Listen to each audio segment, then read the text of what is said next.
Hello students, आज का हमारा क्वेश्चन है। एक इक्विलिब्रियम रिएक्शन दी हुई है हमें और हमसे पूछा गया है कि इस इक्विलिब्रियम को मुझे फॉरवर्ड डायरेक्शन में शिफ्ट करना है तो फेवरेबल कंडीशन कौन सी होगी। तो ये वाले क्वेश्चन टेम्परेचर और प्रेशर बेस्ड आते हैं। वो पूछते हैं high temperature, low temperature, high pressure या लो प्रेशर, ऐसे मिला के टोटल 4 ऑप्शन क्रिएट होते हैं। हम डायरेक्टली देखते हैं। हमें ये याद रखना है कि मुझे यहाँ पे फॉरवर्ड डायरेक्शन के अंदर रिएक्शन को ले जाना है। अब फॉरवर्ड डायरेक्शन आप देखो, डेल्टा एच हमें नेगेटिव दे रखा है, मतलब रिएक्शन हुई एक्सोथर्मिक।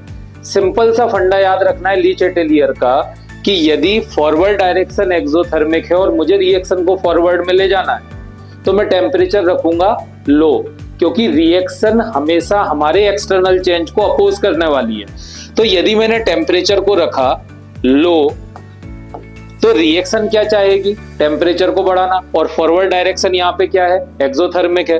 तो लो टेम्परेचर करते ही रिएक्शन किस डायरेक्शन में मूव करने लगेगी, फॉरवर्ड डायरेक्शन के अंदर। अगला पॉइंट आता है प्रेशर का। तो प्रेशर इंक्रीज करने पे रिएक्शन किस तरह से मूव करनी चाहिए।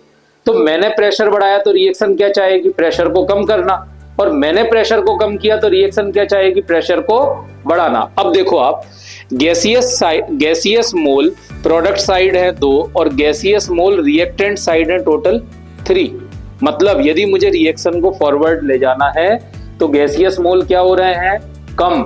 तो यदि मैंने प्रेशर को इंक्रीज कर दिया तो रिएक्शन चाहेगी प्रेशर को कम करना, और प्रेशर कम किस डायरेक्शन में होगा, जिस डायरेक्शन के अंदर गैसियस मोल कम होंगे। तो देखो आप, फॉरवर्ड डायरेक्शन में 3 मोल से 2 मोल बन रहा है और बैकवर्ड डायरेक्शन में 2 मोल से 3 मोल बन रहे हैं। तो मैं यदि प्रेशर को इंक्रीज कर देता हूं तो रिएक्शन फॉरवर्ड डायरेक्शन के अंदर जाएगी।